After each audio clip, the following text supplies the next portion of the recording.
Magandang hapon sa mga sulit ko mga followers, lalong-lalo na sa kapareho ko mga content creator. Sa pag-content mga idol, sa totoo lang, halos hindi ko pa alam. Kaya bago ako naging ganito, marami akong napagtanungan na mga content creator din. Dumating pa nga sa punto na pati si Mita napagtanungan ko na din. At binigyan naman ako ng payo ni Mita. At salamat idol, Mita.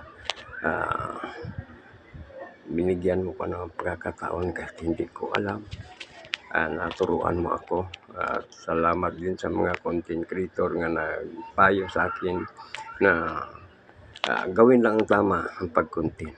At gawin natin ito sa sa tamang pamamaraan at may confidence sa ating mga content at disiplina sa ating kaugalingon. Kaya mga idol, kapareho ko content creator, sana gawin natin ang tama. Huwag tayong basta-basta nang gumawa ng content na nakakasira sa ating sarili o sa ating kapareho.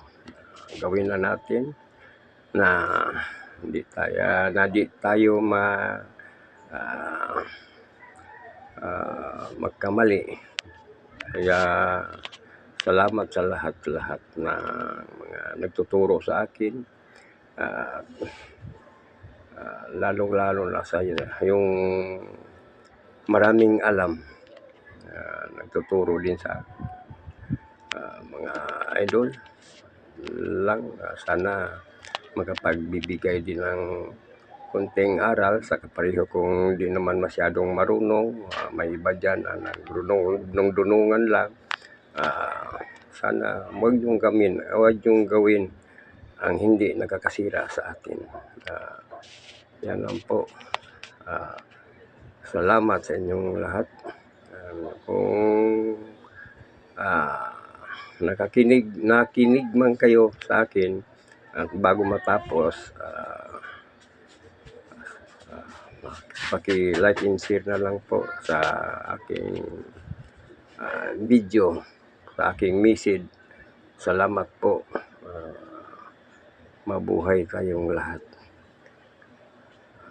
Good luck sa content creator na nakikinig. Thank you.